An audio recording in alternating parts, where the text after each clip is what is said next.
Kaikala Satyanarayana biography. Telugu సినిమాకి కైకాల సత్యనారాయణకు ప్రత్యేక అనుబంధం ఉంది. తెలుగు సినిమా పుట్టిన 4 ఏళ్లకు పుట్టిన సత్యనారాయణ తెలుగు సినిమాతో సమాంతరంగా ఎదిగారు. తెలుగు తెరకు దొరికిన నిఖార్సైన విలన్ ఎవరంటే కైకాల సత్యనారాయణ. అలాగే అద్భుతమైన క్యారెక్టర్ ఆర్టర్స్ ఎవరంటే అది సత్యనారాయణే. అంతేకాదు మంచి టైమింగ్ ఉన్న కమీడియన్ కూడా ఆయనే. దాదాపు 800 చిత్రాల్లో 60 ఏళ్ల పాటు అవిశ్రాంతంగా నటించి మెప్పించారు.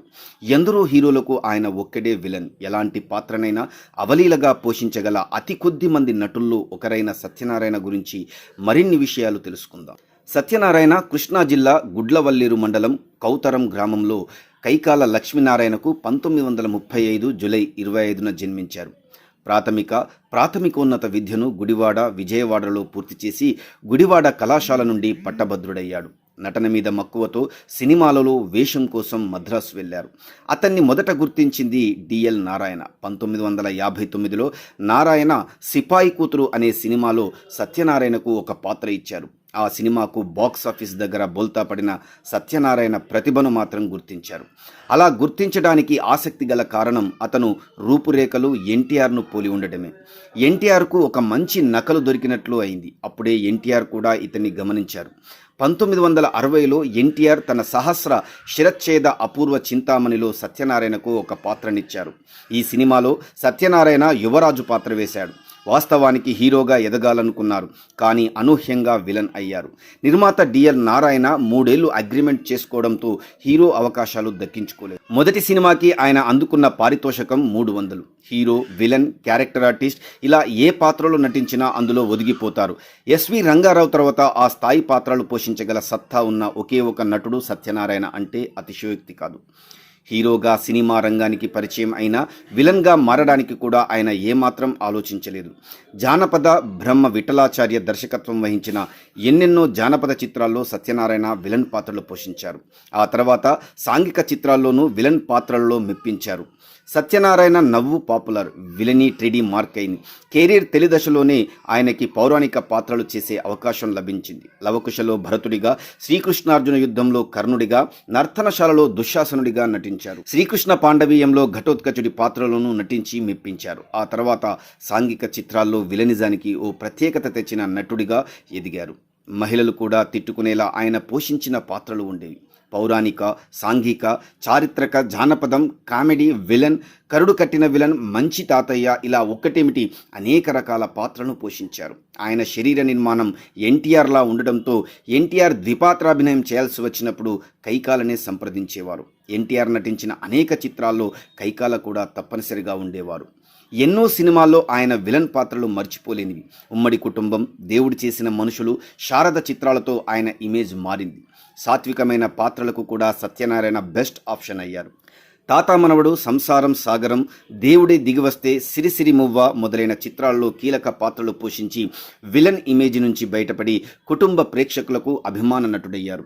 ఇక ఎలాంటి పాత్ర పోషించినా డైలాగ్ పలకడంలోనూ ఆయనకు ఓ ప్రత్యేకత ఉండేది. అది ఆయన కంఠస్వరానికి ఉన్న గొప్పతనం. దాదాపు 28 పౌరాణిక చిత్రాలు చేశారు. ఎన్టీఆర్ పోషించిన పాత్రలన్నీ ఆయన కూడా చేశారు. ఆఖరికి ఎన్టీఆర్ వేసిన రాముడు, కృష్ణుడు పాత్రలకు కూడా ఆయన డూపుగా చేశారు. ఆయన యముండా అంటూ డైలాగు పలికితే చాలు జనం కేరింతలు కొట్టారు. సూత్రధారులు చిత్రంలో నీలకంఠయ్య పాత్ర, నిప్పులాంటి మనిషి చిత్రంలో షేర్ ఖాన్ పాత్ర ఆయనకు ఎంతో గుర్తింపు తెచ్చాయి. తాయారమ్మ, బంగారయ్య, ఘటోత్కచుడు, యమలీల చిత్రాల్లో టైటిల్ పాత్రధారి ఆయనే. దేవుడు చేసిన మనుషులు చిత్రంలో మందుబాబుగా ఆయన చేసిన పాత్రకు జనం జేజేలు పలికారు.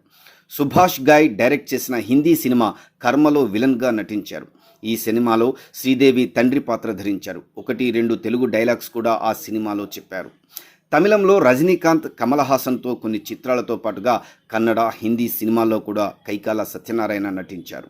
కైకాల సత్యనారాయణని ఉమ్మడి ఆంధ్రప్రదేశ్ ప్రభుత్వం రఘుపతి వెంకయ్య పురస్కారంతో గౌరవించింది. ఇక సత్యనారాయణ చివరిగా మహర్షి సినిమాలో కనిపించారు. తను నటించిన ప్రతి పాత్రను తన సొంత బిడ్డలాగే భావించి వాటికి ప్రాణ ప్రతిష్ఠ చేశారు. తమ్ముడిని నిర్మాతగా చేసి రమా ఫిలిమ్స్ బ్యానర్ మీద 8 సినిమాలు నిర్మించారు. ఇప్పుడు కూడా కైకాల కుమారులు చిత్ర నిర్మాణంలో ఉన్నారు. KGF 2 చిత్రానికి తెలుగు నిర్మాత కైకాల కుమారుడే. ఆయనకు కొంతకాలంగా ఆరోగ్యం సహకరించకపోవడంతో ఇంట్లోనే విశ్రాంతి తీసుకుంటున్నారు. తెలుగు చిత్రసీమలో ఎన్టీఆర్, ఏఎన్ఆర్, శోభన్ బాబు, ఎస్వి రంగారావుల మాదిరిగా తనకంటూ ఓ ప్రత్యేక పేజీని సాధించుకున్న ఘనత కైకాల సత్యనారాయణదే అనడంలో అతిశయోక్తి లేదు. ఇక 1960లో సత్యనారాయణ నాగేశ్వరమ్మని పెళ్లి చేసుకున్నారు. ఈ దంపతులకు 2 కూతుళ్ళు, 2 కొడుకులు. రమా ఫిలిమ్స్ బ్యానర్ను స్థాపించి అనేక చిత్రాలను కూడా నిర్మించారు. ఎన్టీఆర్ పిలుపుతో తెలుగుదేశం పార్టీ మొదట్లోనే చేరిన 1996లో మచిలీపట్నం పార్లమెంటు సభ్యుడిగా గెలుపొందారు. అమాయక చక్రవర్తిలా కామెడీ విలని పండించాలన్నా, ఉంగరాల సాంబరయ్య అంటూ వెండితెరపై విరుచుకుపడాలన్నా అది కైకాల సత్యనారాయణే అనే స్థాయి నటుడాయన.